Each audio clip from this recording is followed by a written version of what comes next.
welcome, folks, to this morning's Fife Property Show. I'm coming live to you. The opportunity to ask questions and get answers from our guests is Neil Bird from Cara Mortgages, Andrea from Fife Properties, and myself, as usual, property investor. Jack of all trades, master of them all, maybe. Well, I wasn't going to say master of none. Someone's had his Weetabix this morning. Here, I didn't care about you, but I'm fired up this morning. I've been listening to the 70s music on BBC Scotland, on the television, on the digital channels. And I've been getting things like The Who, Bo Riley, and the Stranglers, No More Heroes, the Buggles, Who Killed the Video Star. You guys got any particular passions for certain types of music, Neil, Andrea? Well, mainly for me, Guns N' Roses, since I was a teenager, but probably a bit early in the morning for that. Wow, Guns N' Roses. I was down to actually go and see their concert, and unfortunately, coronavirus. Yeah, well, I've got tickets for Glasgow as well. I saw them in London after they sort of reformed the original lineup, I think 2015. Yeah. Which was basically a bucket list thing, because one of my biggest regrets from being a teenager in my early 20s was that I never got to see them when they were at the peak with the original lineup. But so that was something that I really wanted to do. So yeah, traveled all the way down to London by myself to go and see Guns N' Roses at the Olympic Stadium. Superb. That's been some event. Andrea, what about you? What are you thinking? I've got quite a wide taste in music, from traditional folk, Irish, Scottish folk music, which I do play because I am a musician as well, and I play the English concertina, the guitar. Wow. Neil looks surprised. Wow. I'm just impressed. I couldn't even play the recorder at school, let alone anything else. That's what I started off with, was the recorder, and it just went on and on. But I do like classical music as well. And I've got a bit more back into that recently during lockdown, when just sort of having it playing in the background, the dogs seemed to like it. There was less adverts on Classic FM that involved dogs barking and things, so which he would be reactive to. Everybody's had to learn to love music in lockdown, because it's like most of your time spent indoors. It's like listening to podcasts, listening to music, and just soldiering on throughout this unprecedented situation. I mean, fantastic. Morning, James. Thanks for watching. I'm looking forward to some questions from you, by the way. So this is the one that hit me off this week. And when we looked at this was each Fife landlord could be hit by up to £25,822 in a bill. And I thought, wow, that's unbelievable. And you kind of think, well, why is that? How's that possible? Because each Fife landlord. So I'll just talk on and a bit more and see what you guys' thoughts are. And the 5 ways on how Fife landlords could escape the worst of the coronavirus downturn in their Fife rental property. So with the second lockdown, when you think about it, starting on the 5th of November south of the border, and Scotland in its 5-tier local protection lockdown programme, does this mean really that Fife landlords can wave goodbye to their Fife buy-to-let investment and see it go up in smoke on the bonfire of buy-to-let dreams? See how I got that in with Guy Fawkes? Like a Guy Fawkes puppet.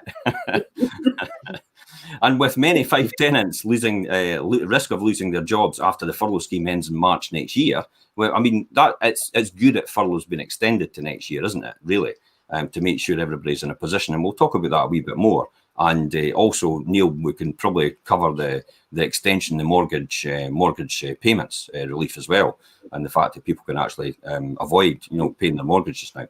And the reverberations of the coronavirus recession hit this winter. What does it all mean for Fife landlords, and what can they do to mitigate their risks? James is in there straight away saying, where does this bill come from? Well, don't worry, James. We're going to get to that. So since the spring, the Fife tenants and buy-to-let landlords have been protected from the coronavirus crisis thanks to the banks with their mortgage payment holidays and job support schemes. We know about that. Before the lockdown, the second lockdown was announced on the 31st of October for England. It was expected that as the furlough and mortgage payment holidays were due to end in Halloween, there would be some serious fallout in those schemes finishing.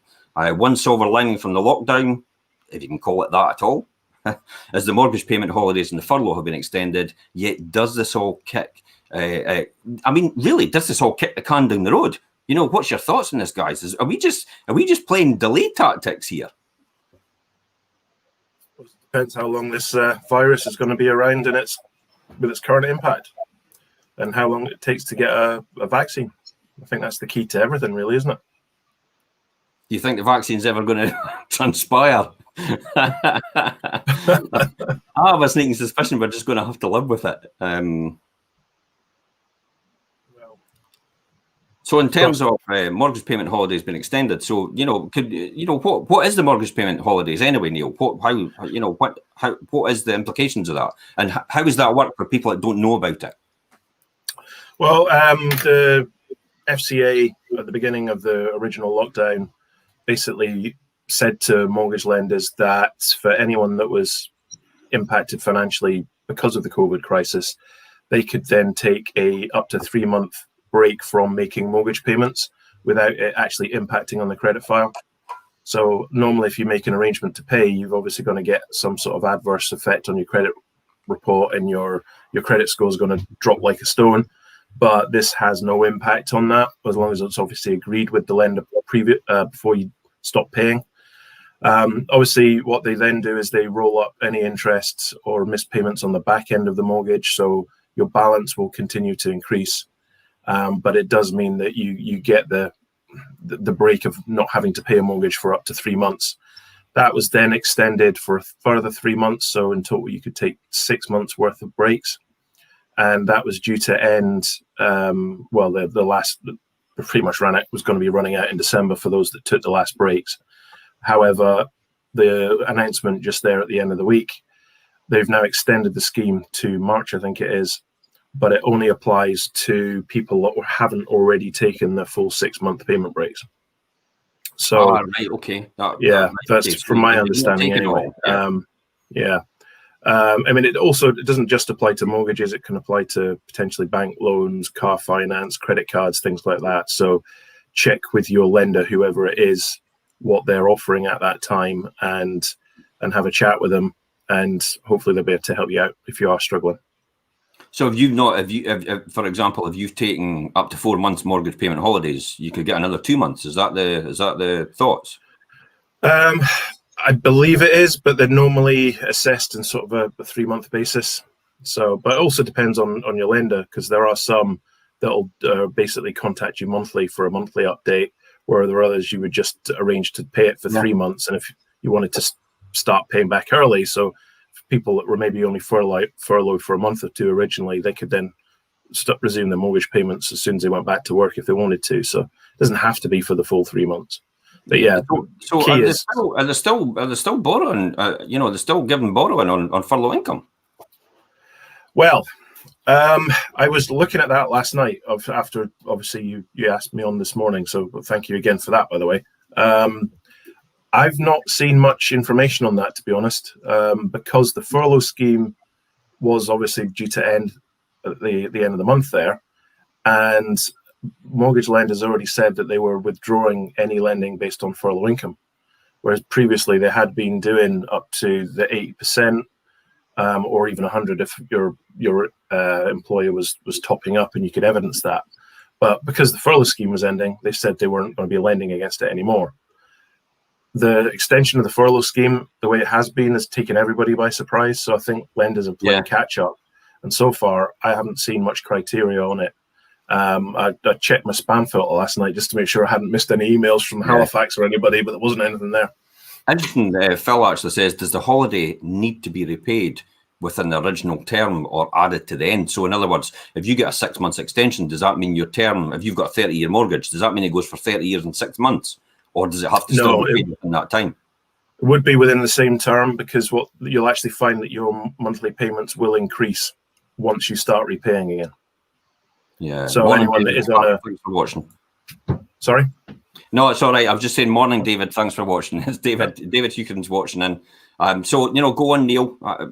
If the increasing debt added onto the back end of the mortgage will actually increase your monthly payments rather than extend the term of the mortgage. So once you start repaying again in 3 or 6 months' time, you'll almost certainly be on a higher monthly payment to make up for that increased debt. Yeah, James is actually saying there, I believe a few specialist mortgage providers are considering furloughed earnings, but expect rates to be more than 3%. You know, what's your is that your expectations, or have you not really heard much about that yet?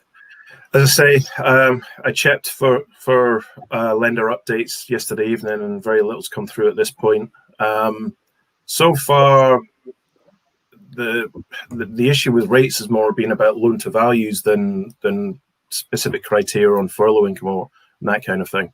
So we just have to wait and see. The mortgage market. Loan to values, why would they do that then? I mean, why would loan to values be important to them? Well, as I keep being saying to clients recently, that because it's very difficult to get a 90% mortgage at the moment. There's only 3 lenders in Scotland generally doing it. 2 of those are exclusively first-time buyers only for both applicants. There's very tight restrictions on where the deposit's coming from and all that kind of thing. So what's happened is the most of the lenders, the top end of the market is 80 or 85%. And because of the demand in that, then what's happening is the interest rates are getting pushed up because they can't control the flow of business. They're having, as I think I said last time, lenders are being very slow at turnaround applications because they've got staff working from home just like everybody else. Yeah. And that's having a knock-on effect. And the way that you slow down the flow of business is to put your rates up so you're less attractive. That then has a snowball effect because the next cheapest suddenly gets an influx of business. They can't cope and so on. So right now, 80-85% mortgages are probably where 90-95% were in terms of interest rates a year, 18 months ago. Some cases probably even slightly higher.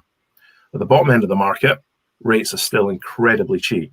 So anyone that's been sitting on their variable rate mortgage, for example, that's probably around 3.5-4%, and they've got equity in their property, they could be looking at interest rates of below 1.75. Yeah, I mean, it's crazy. Your Yeah. best advice now is for anybody sitting on a variable rate is, for goodness sake, get in touch with your mortgage advisor. Well, that would obviously be you, possibly Neil. and get in touch with a mortgage advisor, and for goodness sake, look at it, because you could save an absolute fortune over the next 5 to 10 years. I've even heard that there's 10-year deals out there, you know, getting done. Yeah, there are. And I mean, even if you go for a 5-year deal at the moment, some of them are actually slightly cheaper than the 2 or the 3s, or if not exactly the same. And traditionally, I mean, my 17 years almost of doing this job, the longer you fix for, the higher the rate is. But at the moment, that's not necessarily the case, especially if you've got a lot of equity in the property. Yeah, I mean, because there's a prediction, really, that interest rates aren't going to go up for any time soon, or in the foreseeable future, because we've got something like 400 billion to pay back, and loan and funds. So we're going to have it from somewhere, and therefore that's going to do it. It's an interesting comment that Angela says there. You know, we had a reduced rent for 20%, by 20% for 6 months, and now our payments have increased by the 20% until March. So basically, she's paying catch up in her rent as well as a tenant. You know, that's quite an interesting comment as well. So that brings me back then to the question about Fife landlords can do to mitigate their financial risk in the Fife buy-to-let investment. So probably the first one is help your Fife tenants get the financial support they're entitled to. I mean, that's really it. That's what it comes down to. Billions of pounds have been spent by the government to help those people on income which has been hit by coronavirus. The better Fife letting agents and self-managing landlords are supporting, guiding and helping these Fife tenants in financial difficulty to gain a better understanding of universal credit processes, systems and payment levels to enable the tenants to pay the rent and ultimately indirectly help them as a Fife landlord, I suppose. Also, if you're a Fife tenant and that support isn't given when you're asked, don't forget Fife Council do hold special cash reserves. I don't think anybody realises that. They have something like a discretionary housing fund. So they have a discretionary housing fund, and that can be utilised to close the gap between what Universal Credit pays as your rent and then what you currently pay as your rental payment commitments. So they can do that for a 6-month period. So, for example, Universal Credit only paid you £450 per calendar month, and your rent was £550 per calendar month. Then this discretionary housing fund can actually top you up for the extra £100 for the next 6 months. Fife Council have that fund. And I don't think many people know about that, but that fund's existed for years, because I've known about it for 27 years. Also, the government's money advice service and citizens advice are a good online resource for you to find out what you're entitled to.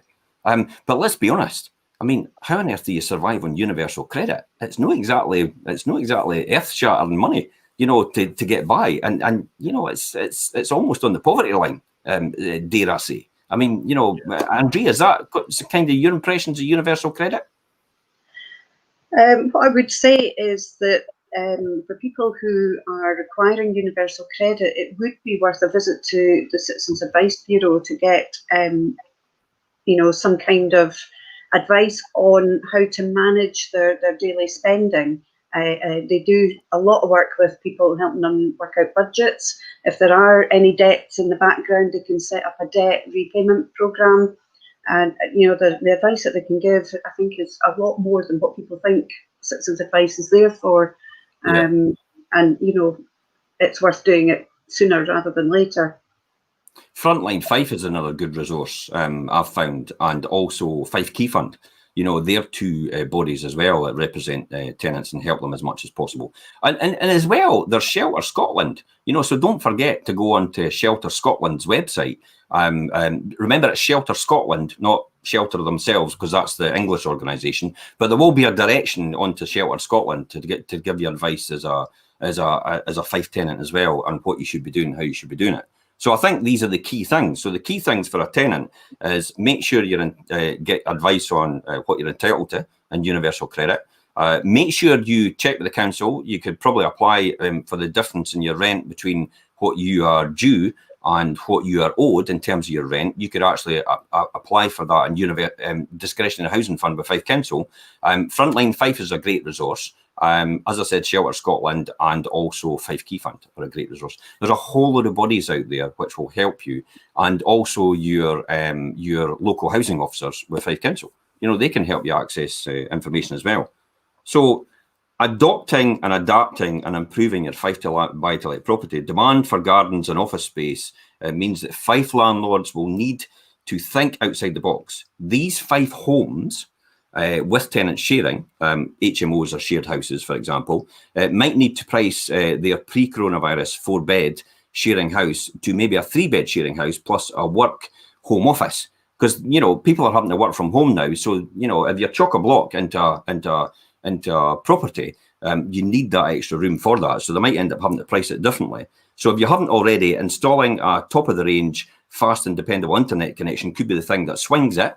You know, that's for a Fife landlord to install that, to make sure their tenants have super fast broadband. That'll encourage them to get a better quality tenant, I suppose, somebody that works from home. Outdoor space and gardens are really high on the Fife household tenants wish list. In fact, I've come across some Fife tenants demanding that new rental properties have landscape gardens, or that they bought a cat or a dog for company during the first lockdown, are looking for the Fife landlords to relax the policy on no pets. Now, you had looked into this, Andrea. What's your thoughts on the no pets policy some landlords have? Yeah. Well, obviously, pets are a very important part to a lot of people's lives. Being a dog and a cat owner myself, I know how difficult it is when you have to think about rehoming a dog because your circumstances change. So if somebody has to move to a rental property and they have pets, I don't think any added stress should be put onto them to even have to think about going down that route of rehoming them. So I do think that, you know, if it was a service dog, like a guide dog for the blind or a hearing dog for the deaf, and that person needed a rental, that dog would be allowed by law. It would have to be allowed. It couldn't be discriminated against.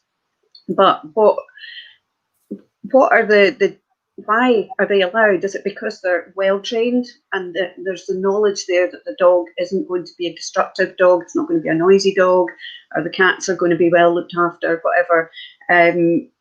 So I think possibly you would have to go down the route of getting references from previous tenants, to find previous landlords rather, to find out whether the dog has been a nuisance, if there's been any reported barking during the day, if it's getting left for a long time, or if they're, you know, with people working at home now, there's not the case that the pets are going to be left at home for a long time on their own. So I think it is an area that should be considered for change.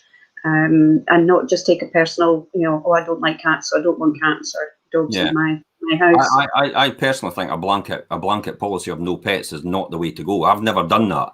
I've always left it clearly open and said I'd always consider pets, because funny enough, I used to get calls with people saying, "Do you take pets?" And I says, "Well, what you got?" "I've got a goldfish." And I thought, well, when you think about the logic, you're laughing, Neil, but when you think about the logic, a landlord that's turned around and said no pets in their advert has instantly precluded that person. And that person could have been a fantastic tenant. And the same with guinea pigs and stuff like that. A lot of people don't understand it. And another person's interpretation of pets is actually a guinea pig, a goldfish, or even a cat. I mean, there's probably no surprise on this one, Jim. Probably no surprise here when I say I've got 10 cats and 6 hens. And so I'm quite open for pets. But if you manage your pets properly and make sure they've got cats, for example, make sure they've got scratching posts, make sure they don't spray, make sure they're spayed and neutered, and also dogs as well, same situation, and make sure they're properly house trained, then there's no reason why they won't do any damage to your property at all. For some landlords, there is still the case that you can actually take up to 2 months deposit of the rent as a safeguard against that. So there's no reason for a landlord to then turn around and say, look, I've never really done that, taking a pet, but I tell you what, I would consider taking the extra month's rent as a deposit for the hens. For the hens, I was reading Phil's bit about, he said chickens. I read Phil's comment about chickens there, and that put him off. Nobody write anything else in the comments, please. I'll end up announcing that. It's like Anchorman. Whatever you put on that auto cue, I'm going to say. So yeah, no, exactly. If you properly house train pets and that, and I've had some landlords actually say I don't want any pets at all. But what we've done is we've actually introduced them to the pet. It was actually going to be staying with them, and lo and behold, I've had some landlords, because they've had it next door to them, their property, and they wanted to control it, and they've actually been introduced to the dog or the cat or whatever it is, and they've seen it's fine, and some of them have actually still got their tenants living next door to them with pets that they didn't want in the first place, almost 3 or 4 years later. And they've come back to me and says, I can't believe the fact that when you talk to me about, they have no pets, when I says I didn't want pets, and then you convince me, it says, thank God you convinced me otherwise, and you demonstrated to me that was the case, because then I probably would never have had that tenant, and she's been absolutely fantastic. I could think of one case in point, and that's the one I'm referring to now, where she actually came back to me and said that exact story about pets. You don't know what you're going to get. So I would say to most Fife landlords, keep it open, or any landlord, keep it open, and do not preclude pets in your adverts, because you never know what's going to come along. It's the guinea pig, it's the goldfish, how people see that as a pet. But because you've said that in your advert, they'll never inquire. So you could be losing a really good tenant as a result of that. So I think the pets policy, you're absolutely right, Andrea. Keep that open and have an open mind towards it. So the next one is hold on to your good Fife tenant. This is exactly what we're speaking about now.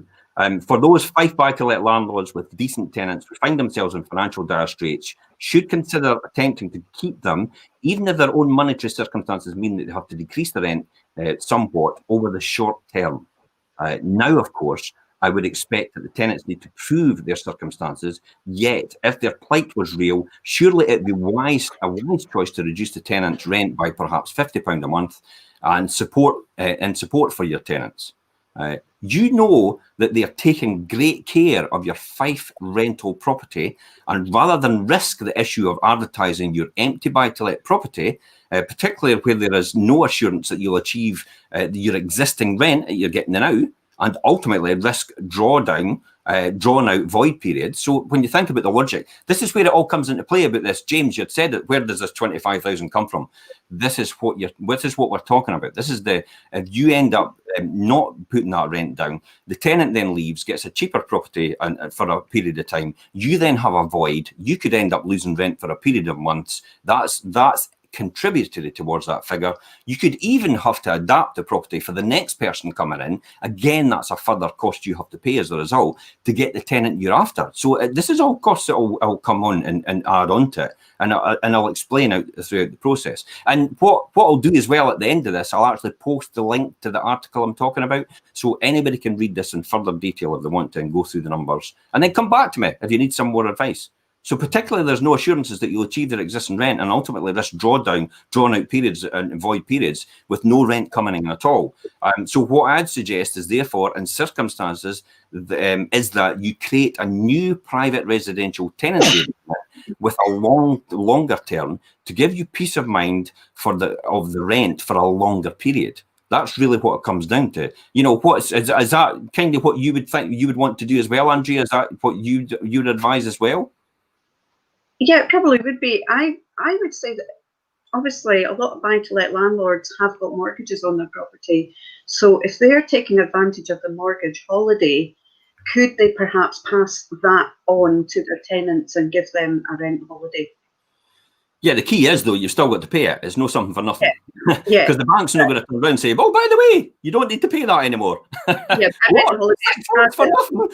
Yeah, more often as a reduced rent, right? Like, see what you can manage, and, we'll catch up at the end. Like one of the people was saying there, Angela was saying that it will be increased by 20% until March. So, but I do think, to hang on to good tenants, you have to be adaptive, because finding good tenants can be really, really difficult. And if you've spent a lot of money getting a property ready for them, for it to probably be trashed by trying to get someone in there because you can't get anybody else, it is worth, at the end of it, just weighing up all the pros and cons, balancing it out. You're probably going to be, by taking a little bit less off your tenant, you're going to be probably better off than putting someone bad in and then having to redo the whole property again. Neil, would you suggest maybe actually making sure your tenant can actually prove that they're in the financial circumstances and dire circumstances? Because some tenants could just turn around and say, well, I need a rent holiday, and it's like, well, because I've got short income. But it's like, there would obviously be a requirement to prove that, wouldn't there? I would have thought so. I mean, if you ask for a payment break with the bank, they're going to ask you what your income situation is. So part of your income is your rental income from the tenant. So there should be a burden on them to actually prove that they are, and they're not just taking advantage of you.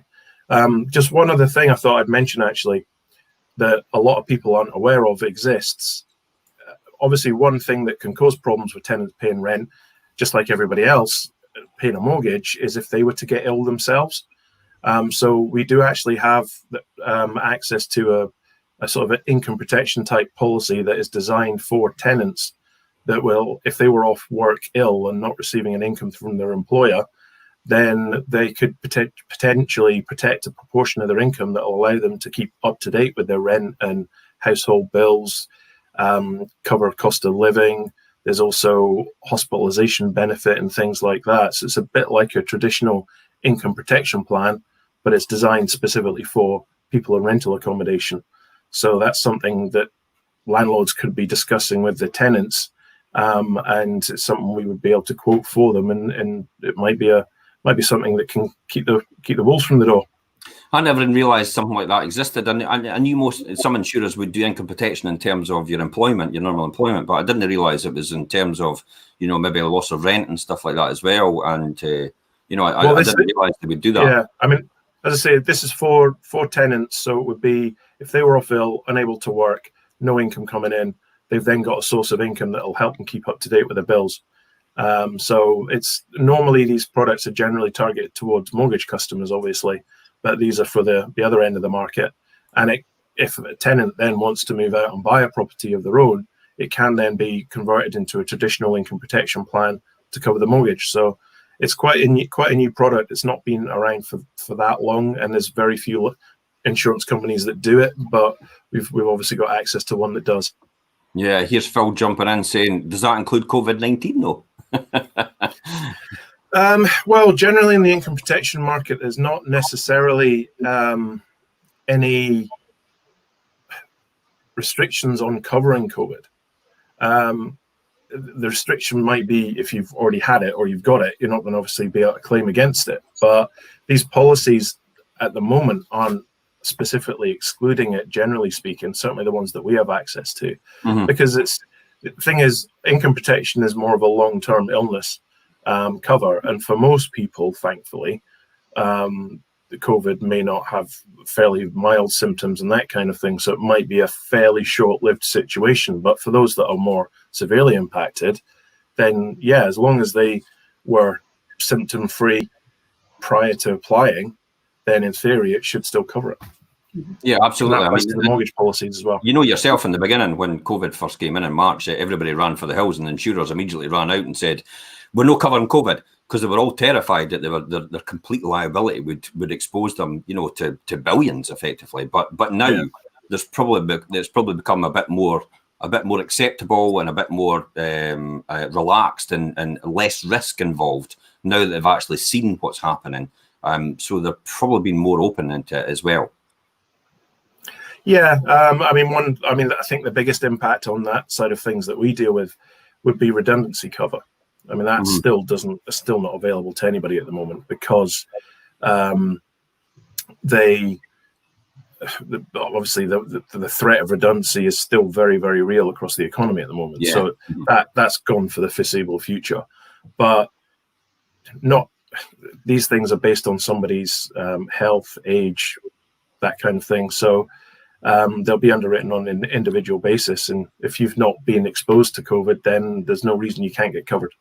That's no like insurers to actually take away a product when the risk is against them, eh? No idea what you mean, Jim. It's almost like it's like the odds are now against the house. Let's shut down tonight.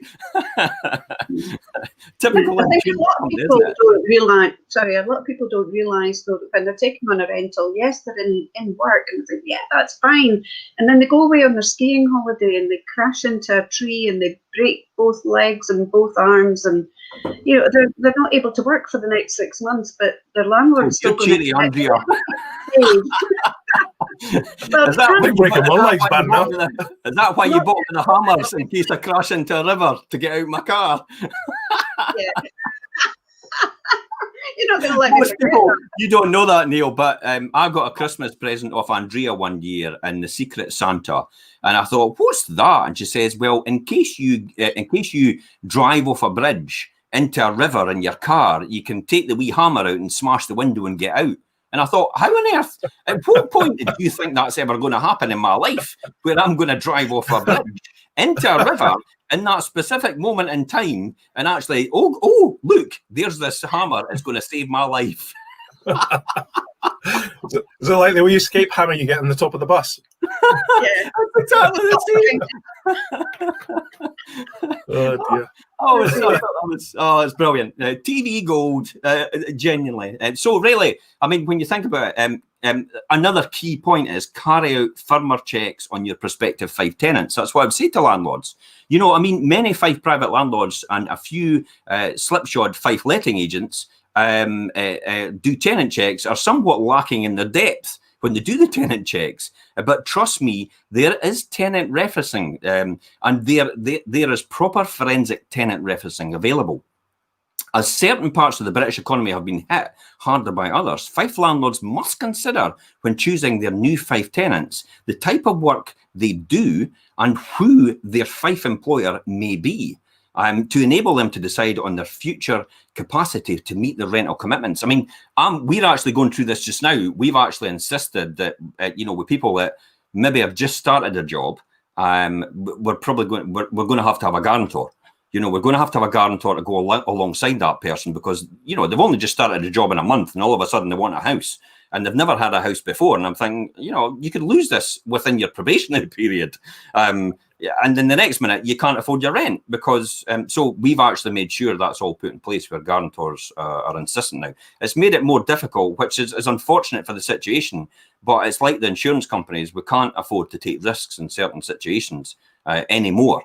because of the implications of what this could do. And that is actually a contributory factor to the £25,000 I'm talking about. If you think about you've got to evict someone now, you've got to get 3 months in arrears before you actually serve notice, and then you've got 6 months before you actually go to a first tier tribunal. So you're 9 months down the road with no rent at all. I mean, for some people, if the average rent is £500 a month, for example, you know, you're talking about 9 months down the road at 500. That's £4,500. You know, you've not got. By the way, you still have to pay the bank their money. The bank's not going to turn around and say, well, your tenant's no paying, that's all right. Take the rest of the year off. You're fine. Don't worry about it. Come back when they start paying again. We're fine with that.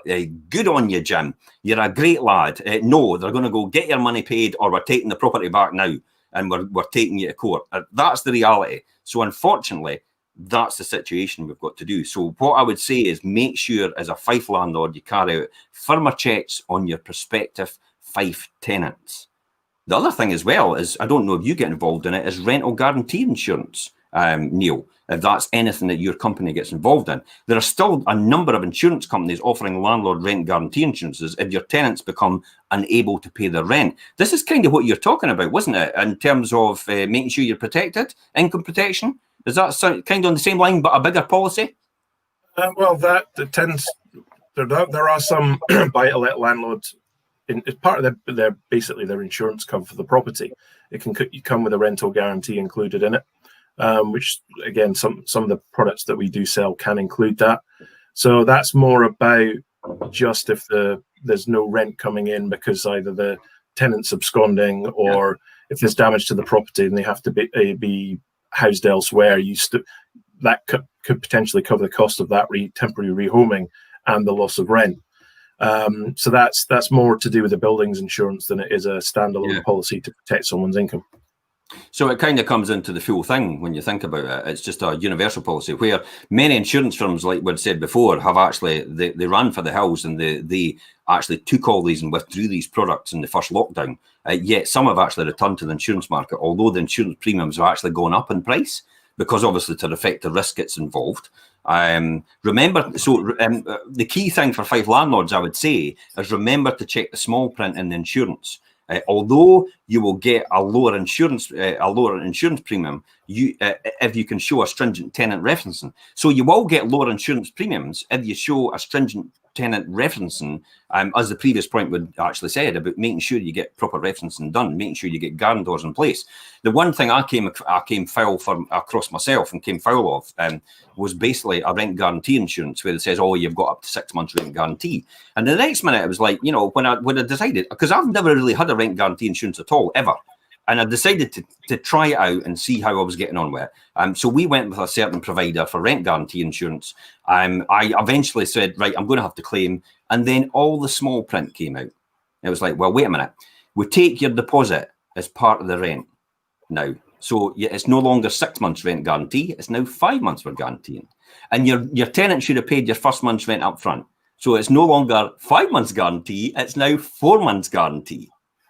And then, therefore, and did you notify the guarantor or anybody within 30 days of them actually falling into arrears, that they were actually in arrears?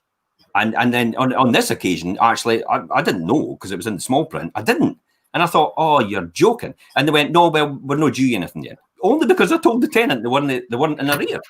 But surely the tenant knew they were in arrears and surely the policy was there for that. So they basically washed their hands of it and actually got away scot-free.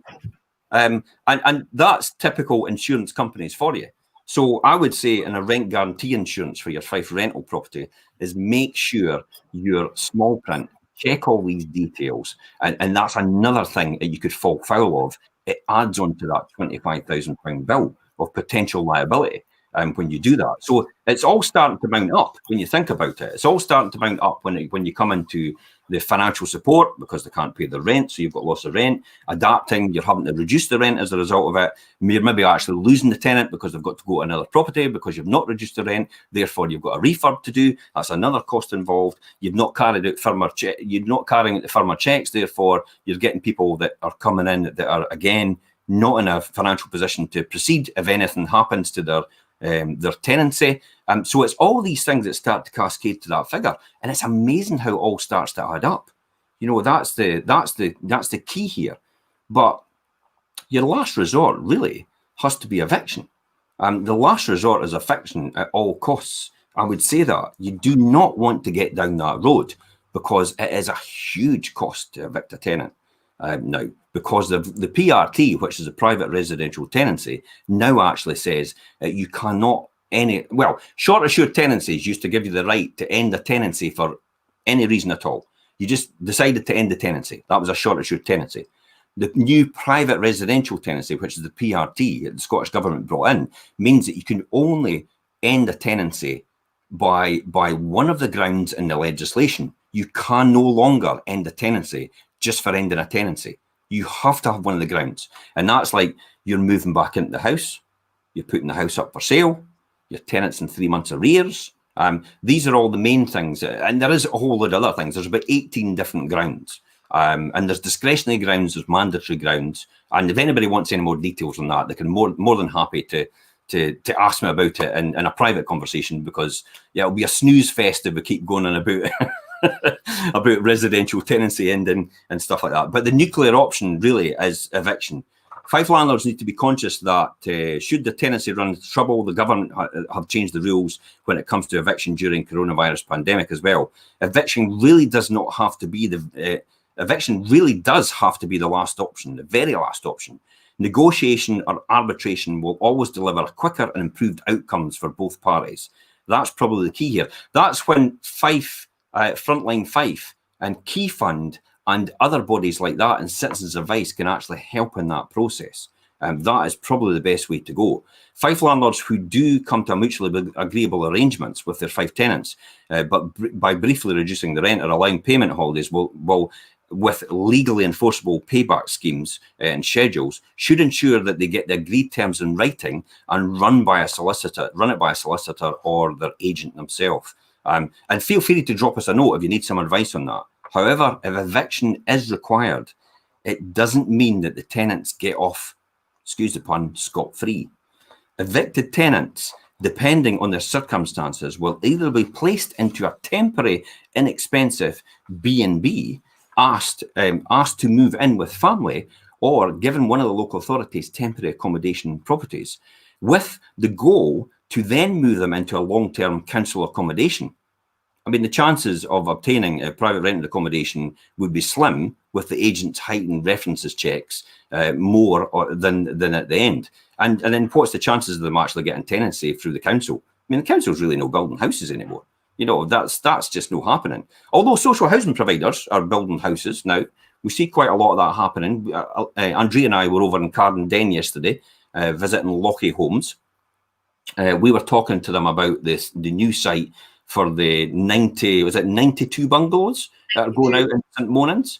So the 92 bungalows are going out in St. Monans, but 46 of them are going to be social, run by social landlord, which is Kingdom Housing. So that's good to see that, you know, there's social housing going into the St. Monans area, 46 bungalows. Hopefully that will all be people that are really needing them. You know, like they can't manage the stairs and stuff like that, and that will allow then for the mid-market people to upgrade to the bigger family homes, and the let's face it, the more elderly people, because they can't manage the stairs, to move into the bungalows.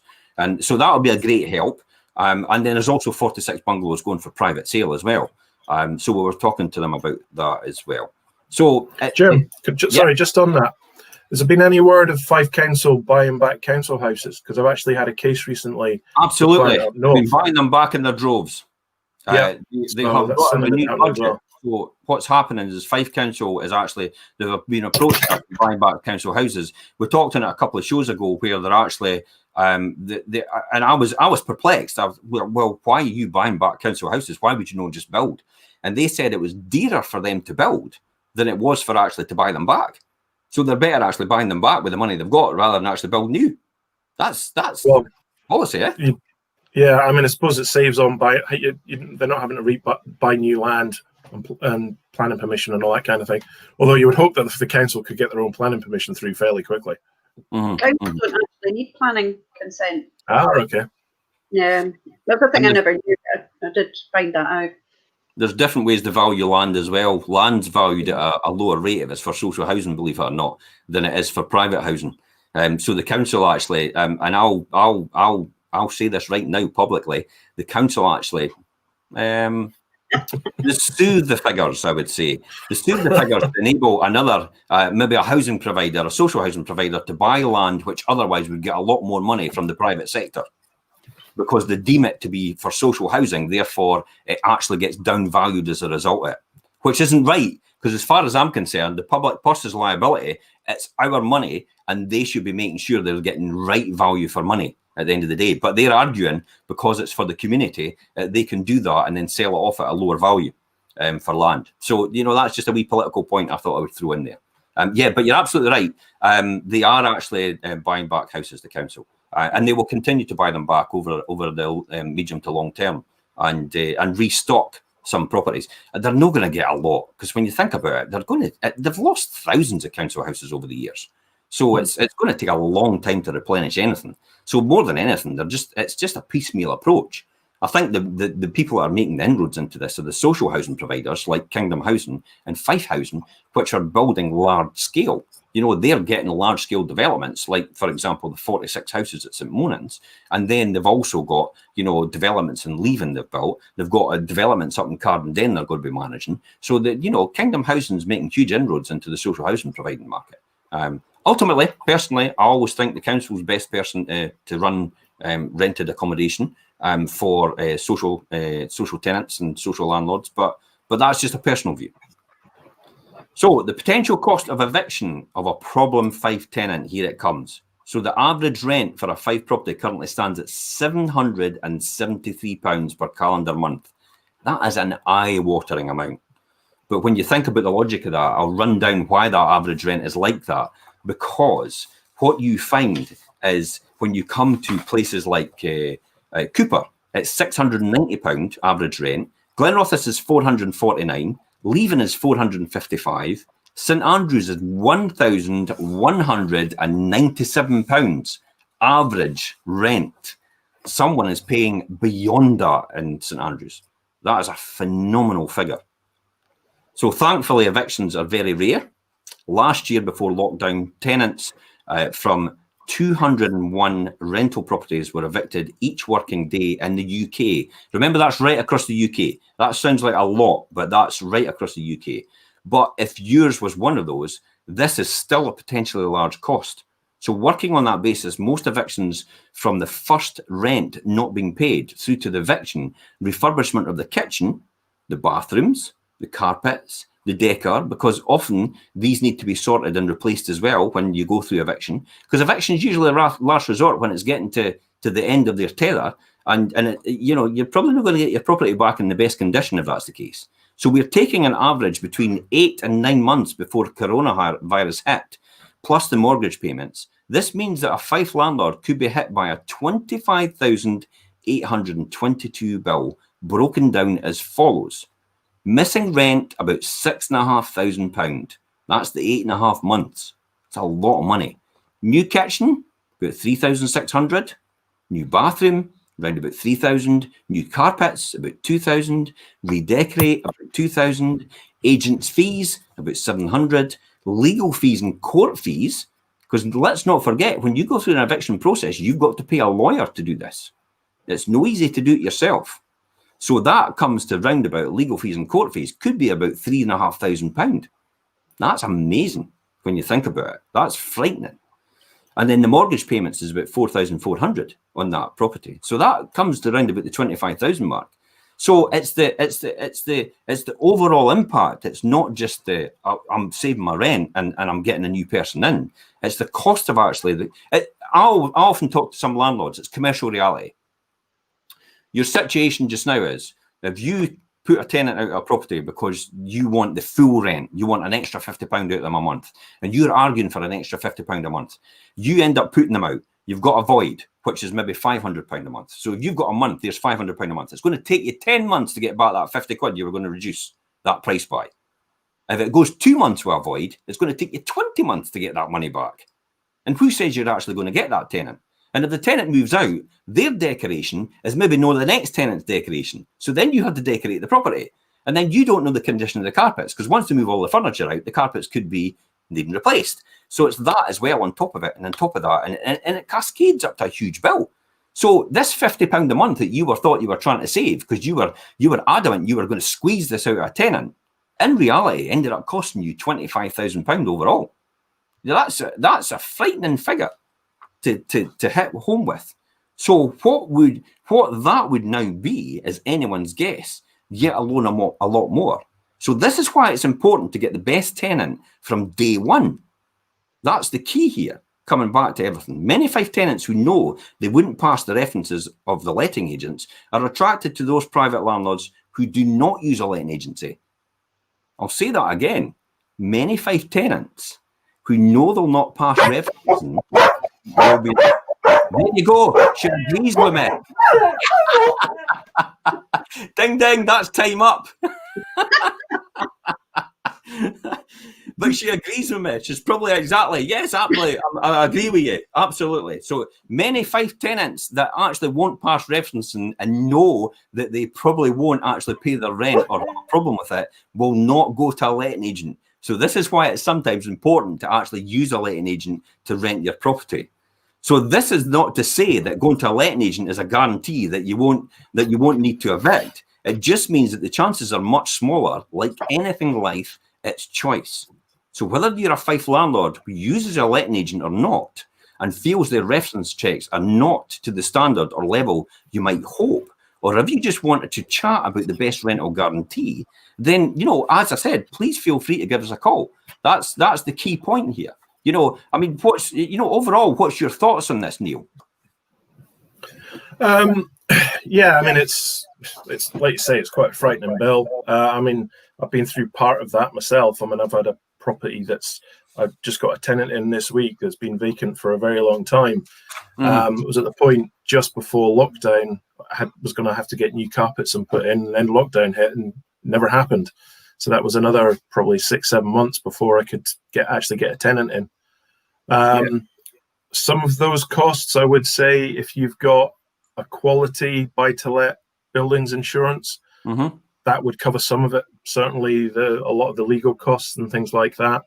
So it's one of these things, like you say, scrabbling around for that extra 50 quid isn't always the best option, and neither is maybe going for the cheapest insurance policy out there, because the cheaper ones, they don't cover what you want them to, and like you mentioned before, they're more likely to look at reasons to not actually pay out when you need them. So yeah, don't cut corners, really. Yeah, I've posted that article if anybody wants to see it. I've posted it in the comments now if anybody wants to read further into that, what we've just covered today. Andrea, what's your thoughts on this overall? We're getting to a stage where we're just about to round up. I think that it's really, really important getting referencing and probably guarantors for new tenants at the moment. I think if they can get a guarantor, then they're going to behave more responsibly with the property. So I think until they've had at least the first 6 months in the property, and then it can maybe be reviewed and they can drop the guarantor at that point. But people need homes, and everybody has to be given a chance as well. I think it's gut wrenching for me sometimes, when you have to get to that stage where you have to draw a line under it and say, look, enough's enough. I can't take it anymore financially. I've got to the point sometimes where I've been about £5,500 out. Because I've tried and tried and tried. And no, now don't forget, anybody that's watching this, this is a personal thing for me. Sometimes the person is in circumstances where they need support, they need help, and I'm quite prepared as a landlord to put that out there and actually take that hit to allow them to stay in their tenancy and allow them to get support, allow them to get help, and put them in touch with the right bodies, and then continue the tenancy from then on. So it's not necessarily about, sometimes I just take the view myself personally, it's like, well, put that to the background and let's get everybody back on track.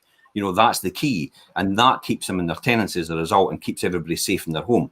I think that for me personally is the key, to make sure you go on from there, and that's the perfect thing to do. You're absolutely right, Andrea. It's all about people need homes, they need roofs over their head, but equally It's important for the Scottish Government to realise the plight of private landlords and what they're going through just now, and not just put a draconian policy in place which says, well, you can get a holiday on your loans, or you can take a loan to subsidise yourself, but we're actually not going to give you any help. We're not bothered if your rent's not getting paid. That's effectively what the Scottish Government's saying, because I've had it out with them already. They effectively says, we're not bothered really if your rent's not getting paid, but you have a number of processes in place which you can actually go and get a loan, or you go and do something else and support yourself through this. But we're not actually going to help you at all, and not even going to bail you out or do anything. So the base of the left private landlords out to dry completely as a result.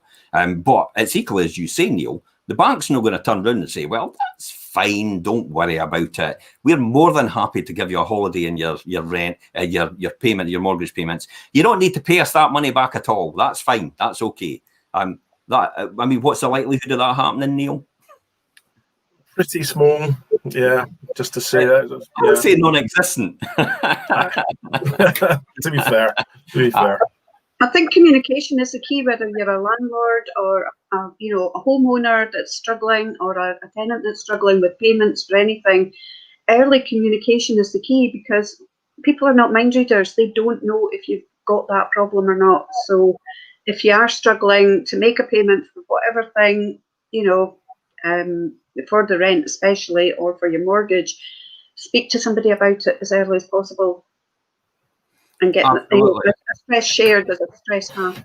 I think that is the best point to actually end on, Andrea.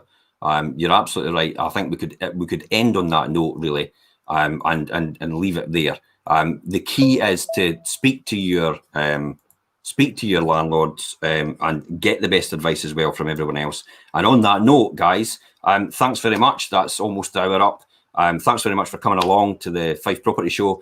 And we'll see everybody next week at 9:30. I will be doing my roundup in the Fife Property Market tomorrow night at 8 o'clock. I might have a few special guests on. We'll maybe talk about the St Monans development a bit more, but we'll also talk about what's happening overall and the number of transactions in the Fife Property Market, and also the number of properties sold over and above that. And that will give us an idea about where we're going in terms of house prices.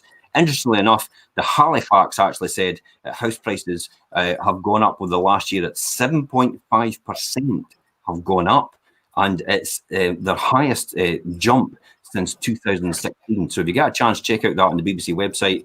And that's it for today. Thanks very much, guys. Thanks for coming along, and that's thanks for watching, everyone.